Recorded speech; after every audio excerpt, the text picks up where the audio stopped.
Ang sa tuya pong nadangog na ebanghelyo, inapod ko ini yung the miracle of sharing. Ano po?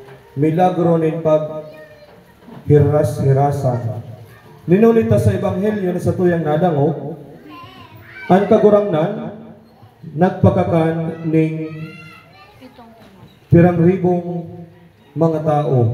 Ano po? Sabi digdi, nasa 4,000 asin mga lalaki pa sanayan. Mayong pa dyan ang mga babae, mga ina, saka mga aki. Sa istoryang ini, igwasindang problemang sinisimbagan. Ano po? Ano ang sindang sinisimbagan?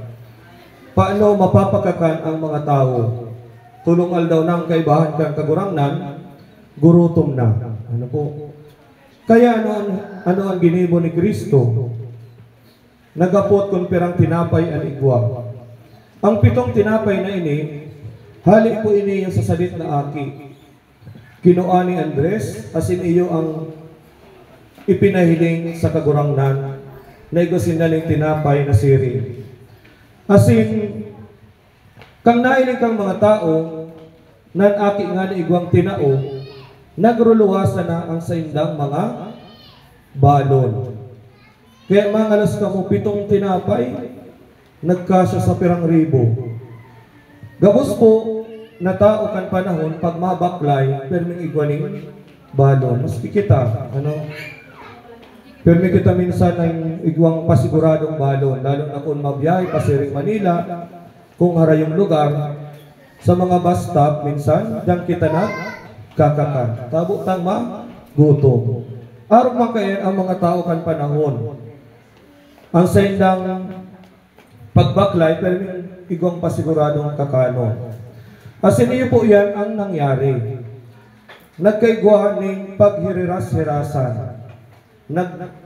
Gabos nag-ambag, gabos nagtaong, piniripon sa tao, asin gabos na baso.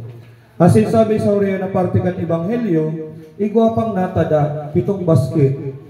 Subahon men. Ano ang satuyang makukuang adal sa ebanghelyo na ini?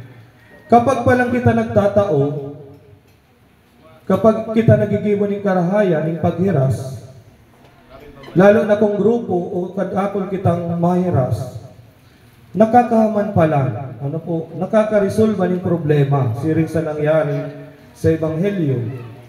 Asin pwede naman yan mahiling kung kita nagtatarabangan. Asin igawag ang kasabihan, di pa lang sa ebanghelyo, bawal ang maging maimo. Gabos nagtatao. Kaya ikaw kita ng kasabihan, nadawag na garo nindo ini, Ipadar Muriel, kanto. An maimot na iinot. O pakisabi lang sa inyong katain, padi, an maimot na iinot. Ninulita at yan, mahiras man kamo sa aki. Sa gawin ng regalo, sa gawin ng pagtao sa ining pakimkim, pero tandaan nindo, nang sa indong katungdan, bako lang sa material, sa regalo. Kundi, inot sa pagtubod. Ining aki na ini, madakula ini, dapat bistado ang Diyos, bisto si Kristo, tatao magpangadji, nagsisimba. Asin sisay ang matokdo kayan, kamo, magurang, asin mga ninong-ninang.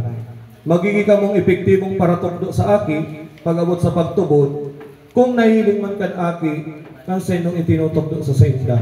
Nahiling sa sendong pagkabuhay. Kaya bakong madali maging ninong-ninang, nakasalalay sa saindo, ang pagtubod kaining aki, naakuon mo niya sa bunyag. Kamo ang matabang sa iya, tanganing magtalubo siya sa pagtubod. Kaya sa inyong katungdan, manunungod sa pagtubod. Panduan na lang yan mga regalo. Pag Christmas, pag birthday, ngunyan, bunyag. Kaya mga tugang sa pagpadagos kang sa tuyang banal na misa, lugod na ang hinirosidad kang kagurangnan, iyo man sa tuya dapat na mahiling. Asin ang pagiging generous kang kagurangnan, dapat pigaarog ta. Ano po? Sa satuyang aral daw na pagkabuhay, dapat nagigiman kitang matinao. Totoo magtabang sa nangangaipo. Amen.